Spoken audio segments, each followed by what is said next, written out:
Saudara DPR kemarin telah mengesahkan RUU KUHP menjadi undang-undang. Ketua Komisi 3 DPR Habibur Rahman mengatakan KUHP yang baru mempertegas aturan restoratif justice di mana penyelesaian masalah dapat dilakukan dengan mencari titik temu antara pelaku dan korban sehingga tidak perlu diteruskan secara hukum. Ya, keadilan restoratif ini adalah intinya penyelesaian masalah antara pelaku dengan korban untuk mengembalikan kerugian korban tanpa melanjutkan ke proses hukum. Banyak sekali perkelahian remaja, misalnya orang yang sudah damai tapi proses hukumnya sering lanjut, ya kan ya. Pertengkaran tetangga antar tetangga, orang yang sudah damai tapi proses hukum berlanjut.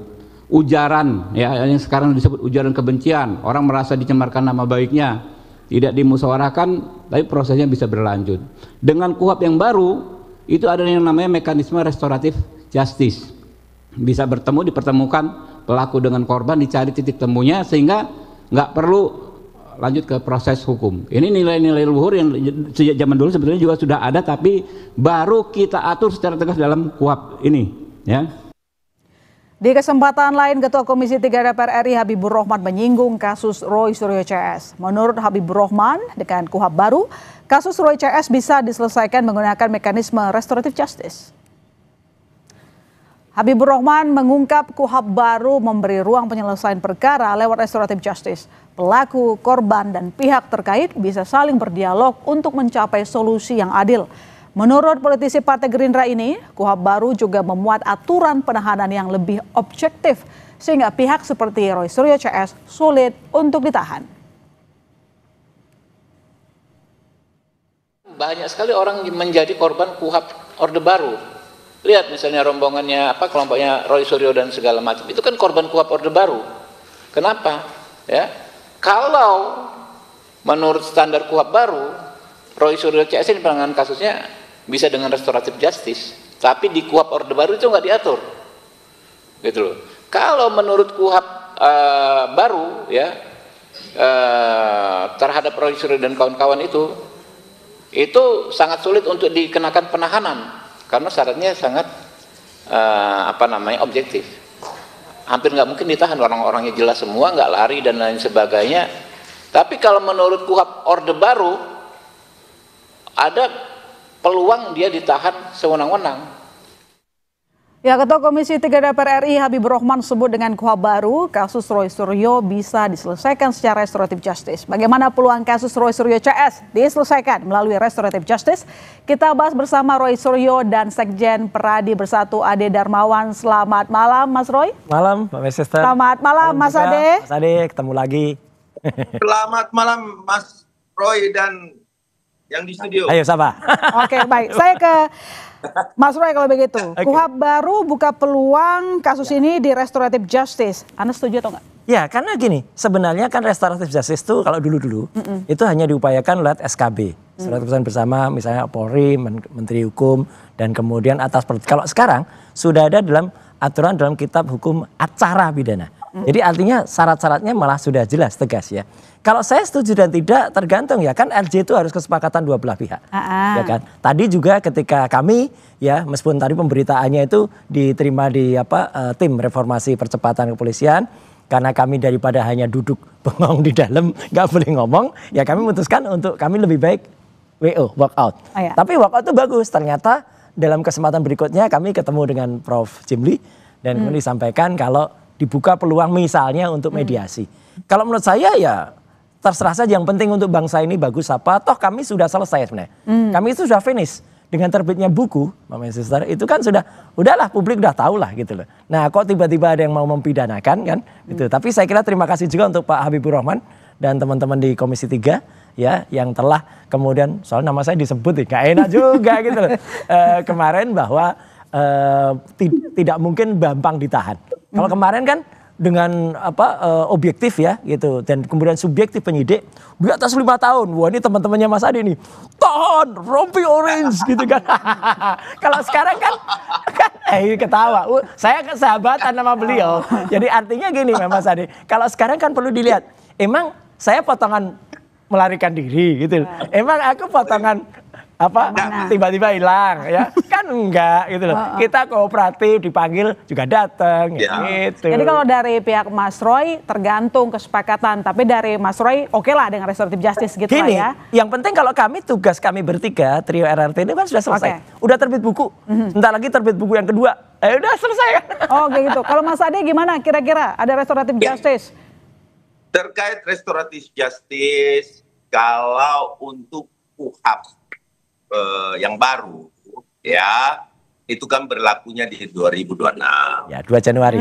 Kalau terkait masalah apakah bisa digunakan restoratif ini, saya bicara itu dulu ya. Bisa nggak digunakan KUHP baru ini kepada Mas Roy dan kawan-kawan? Tentu tidak bisa, karena kan tidak berlaku surut. Aturan di undang-undang itu begitu, undang-undang dasarnya yang ngomong. Terus yang kedua, ya kan, restoratif justice itu tidak selalu harus menggunakan KUHP. Sebenarnya diatur di Peraturan Kepolisian Negara Republik Indonesia nomor 8 tahun 2021. Penanganan tindak pidana berdasarkan keadilan restoratif itu bisa, bisa dilakukan. Namun kan di sini harus betul kata Mas Roy, sepakat bahwa ada dua belah pihak di sini. Apakah pihak pelapor ya Bapak Insinyur Joko Widodo, kemudian Pradi Bersatu, terus ada beberapa relawan, apakah juga sepakat dengan hal itu? Tentunya kita kembalikan dengan rekonsiliasi, karena tujuan utama sebenarnya itu restoratif itu kan rekonsiliasi kan sebenarnya kan, artinya ada kedua belah pihak yang menyetujui, kemudian ketika disetujui ya sah-sah saja. Kalau saya mengikuti apapun yang mungkin yang bila tidak keberatan Pak Insinyur Joko Widodo untuk melakukan itu, ya kita kembalikan ke Pak Insinyur Joko Widodo sebagai Presiden ke-7 ya kan. Kalau misalkan dan Mas Roy juga jangan juga ketika misalkan oke, mau restoratif tapi masih terus aja. Nah itu yang kan repot aku Mas Roy. Ngomongnya gimana gitu loh. Kan itu Mas Roy. Tetapi apapun itu semua kebaikan, karena perdamaian itu adalah hukum tertinggi di Republik Indonesia. Itu undang-undang dasar yang mengatur itu. Jadi artinya memang elok ketika kemudian semua pihak mau melakukan hal-hal seperti itu. Tetapi itu dikembalikan lagi kepada korban, karena selama ini kan korbannya adalah Pak Insinyur Joko Widodo atau Presiden ke-7 kan. Kita juga mengetahui suasana kebatinan beliau ya kan, dan keluarga seperti apa, dihujat dan lain sebagainya ya kan. Nah ini kita kembalikan. Tapi kalau berbicara restoratif justice, kalau kami tidak pernah menutup hal tersebut. Tetapi kalau Mas Roy, saya nggak tahu nih Mas Roy mau serius apa enggak, jangan sampai kena prank lagi nih kita nih, kan, gitu. Jadi ada restoratif justice, titik temunya adalah Mas Roy jangan lagi bahas-bahas ijazah gitu maksudnya? Bukan bahas-bahas ijazah, gini loh, udah ini betul-betul dalam restoratif itu mungkin ya udah, misalkan andai kata keinginan kita semua pihak, ini loh ijazahnya Mas Roy lihat, kan selama ini nggak pernah lihat ijazah nih, dikasih lihat nih. Tapi kalau Mas Roy, aku teliti dulu fotonya, iyalah. Wah repot, nggak bakal ketemu itu. Kalau ada ketemu itu. Oke, kalau ada restoratif justice, Mas Roy gimana kira-kira? Mau berhenti bahas soal ijazah atau enggak? Loh, kalau kita kan ngomong apa adanya, A harus A, B harus B.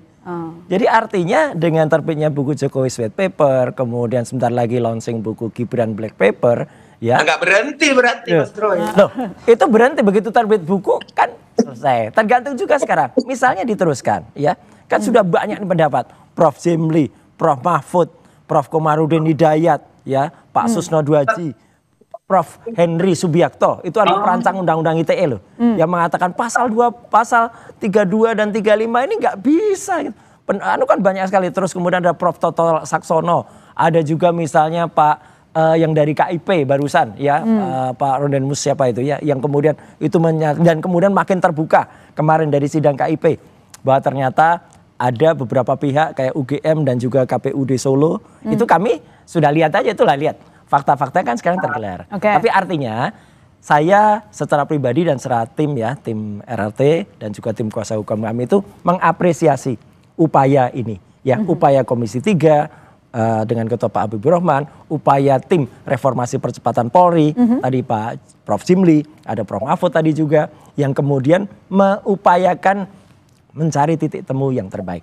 Artinya titik temu yang terbaik itu gini, kalau kemudian udah ada titik temu yang terbaik, entah itu nanti RJ, entah itu nanti ada mediasi, entah itu nanti ada deponering, entah itu ada yang lain ya, ada breaking untuk kasus ini, ya kita lihat. Tapi ternyata ada ya biasalah teman-temannya Mas Ade ini misalnya masih terus juga menyuarakan lampu kuning, lampu orange, tangkap. Mas Roy. Ya itu kita ketawa aja nanti. Jadi artinya dari Mas Roy sendiri berharap ada mediasi dan restoratif justice? Saya menyepakati apapun nanti yang terjadi. Apa yang oke, nanti ya, kita saya ikut aja. Oh, nanti ikut Enak aja. Kami akan segera kembali saudara, tetap bersama kami. Nah, muncul ide-ide antara lain misalnya Pak Asgaf tadi mengusulkan bagaimana bisa nggak mediasi? Oh pas itu coba tanya dulu mau nggak mereka dimediasi, ya kan? Baik pihak Jokowi dan keluarga maupun pihak Roy Suryo dan kawan-kawan mau nggak dimediasi? Nah, jadi status tersangkanya tetap, ya kan? Tapi dimediasi dulu. Kalau misalnya ditemukan titik temu, ya kan, ya bisa tidak dilanjutkan pidananya. Tapi kalau seandainya tidak berhasil, ya lanjutkan nggak apa-apa. Tidak ada forum lagi yang bisa membuktikan keaslian atau tidak aslinya. Ton tidak bisa, perdata sudah di Solo, ya tinggal pidana. Nah, kalau mau, ya penal, mediasi penal namanya sesuai dengan filsafat KUHP dan KUHAP yang kemarin disahkan, yaitu restoratif justice. Ya, jadi Mas Roy sebenarnya mau dimediasi nggak dalam kasus ini? Kami lagi-lagi Mbak Maisester dan semua pemirsa Kompas, bahwa yang kami lakukan tuh alhamdulillah kalau untuk Jokowi udah selesai. Ya, jadi udahlah kesimpulannya itu. Loh kok tiba-tiba dituntut kan? Jadi artinya ketika dituntut ya pilihan kita cuman ya supaya bisa dihentikan penuntutannya. Dihentikan penuntutannya, artinya memang sebenarnya mau dimediasi dong. Ya, tapi kan lihat syaratnya dulu apa syarat. Syaratnya apa kira-kira kalau dari Mas Roy? Ya udah selesai. Nggak ada apa-apa dong. Jangan ungkit gitu. Iyalah, gitu. Tapi bukunya tetap terbit gitu. Loh ya kalau buku masa buku mau ditarik? Nggak mungkin lah. Dan buku itu ketika misalnya kemarin sudah ada undangan, misalnya buku itu mau dibahas di mana, ya biarkan aja. Itu kan diskusi ilmiah soal buku. Buku yang mau terbit, black paper, ya silakan aja itu buku kan beda. Ini kan soal Jokowi lain dengan soal anaknya kan. Nanti apapun nggak boleh nyentuh, ya repot kan. Kita kan bernegara boleh aja kita kritik soal WUS juga harusnya tetap nggak boleh. Kemudian kita kritik soal SMK misalnya, ya boleh. Gitu. Tapi ketika Mas Roy bilang ya kami sudah selesai dengan terbitnya buku, tapi nanti akan tetap cari-cari bukti yang lain nggak? Bisa ke desa-desa gitu? Tidak usah kami mencari, bukti itu akhirnya keluar sendiri. Lihat KIP kemarin, akhirnya KPUD Solo terbongkar kalau dia memusnahkan belum ada setahun. Akhirnya terbongkar dari UGM kalau ternyata itu bukti-buktinya dihilangkan, dihitamkan semua. Akhirnya terbongkar. Juru bicara dari Polda Metro kemarin menyatakan ternyata itu yudisiumnya bukan sarjana, sarjana muda. Nah, udah saya senyum aja kan nggak saya gas lagi udah fakta itu terjadi di masyarakat. Oke. Baik, Mas Ade, Mas Roy-nya udah tertib katanya. Jadi sebenarnya apakah nanti kira-kira berujung pada mediasi nih? Jadi gini Mbak ya, jadi bahwa kemudian akan dilaksanakan restoratif justice saat ini, saya rasa ini belum bisa terlaksana juga karena kan belum selesai pemeriksaan yang 5 kan. Yang 5 ini kan belum dilakukan pemeriksaan. Satu aja belum di BAP. Saya meyakini bahwa kemudian diajukan oleh misalkan nih syarat-syarat restoratif itu kan menurut Perkap Polri tadi yang saya sebut bahwa itu tentunya ada pengajuan dulu nih. Pengajuan dilakukan, terus kemudian apakah disepakati oleh pihak korban ya.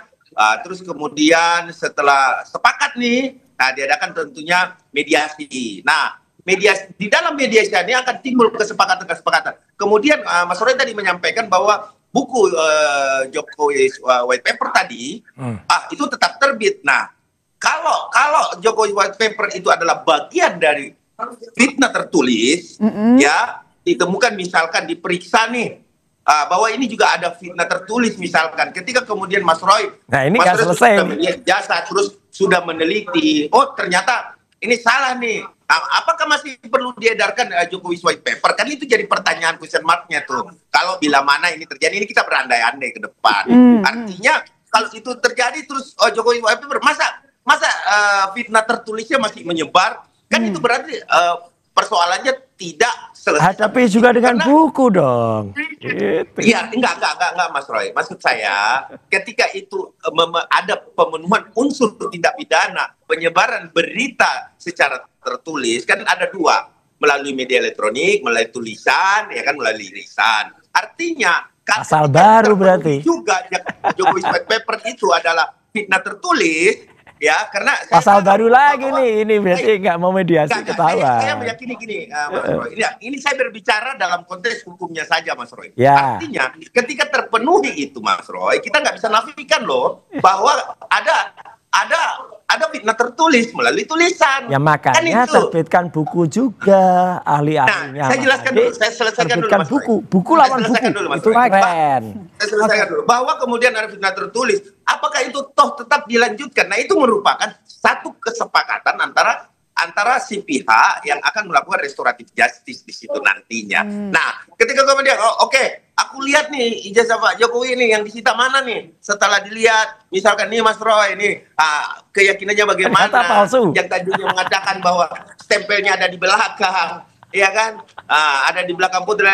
Nah, tapi apapun itu, monggo kerso, kita mengikuti apapun yang menjadi satu keputusan hukum. Baik itu melalui apapun, sepanjang instrumen hukumnya disediakan oleh peraturan dan perundang-undangan termasuk Kapolri, KUHAP, kita monggo kerso. Yang penting aman, damai negara ini kan, bangsa ini kan. Ya, jadi kalaupun tadi dibilang sama Mas Roy, kami udah finish kok, tapi ternyata bukunya masih beredar. Menurut Anda tidak ada etikat baik dari Mas Roy? Dicetak kan? Iya, udah dicetak. Tapi maksudnya peredarannya tuh katanya tadi. Ya nggak ada, itu kita kembali ke zaman batu, bukan ke zaman Orde Baru, tapi Orde Batu itu.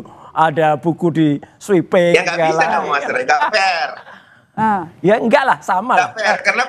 Karena buku cetak itu jauh lebih baik, jauh lebih mudah isolir daripada elektronik.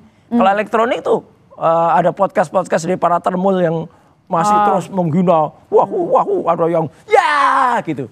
Mas Ade tahu tuh siapa yang ya gitu. Itu kayak gitu, ada juga yang. Tapi kan tetap terbitin buku yang baru kan, tadi yang dimaksud itu. Udah dicetak. Gimana? Jadi akan tetap terbit katanya sih, Mas. Iya kan lain loh, ini kan masalahnya Jokowi kan. Kan bukan masalah yang itu kan. Ya kalau sekarang gini loh Mas Roy, saya mau nanya nih Mas Roy. Kalau di dalam buku itu tidak ada tidak ada bukti primernya, seperti apa?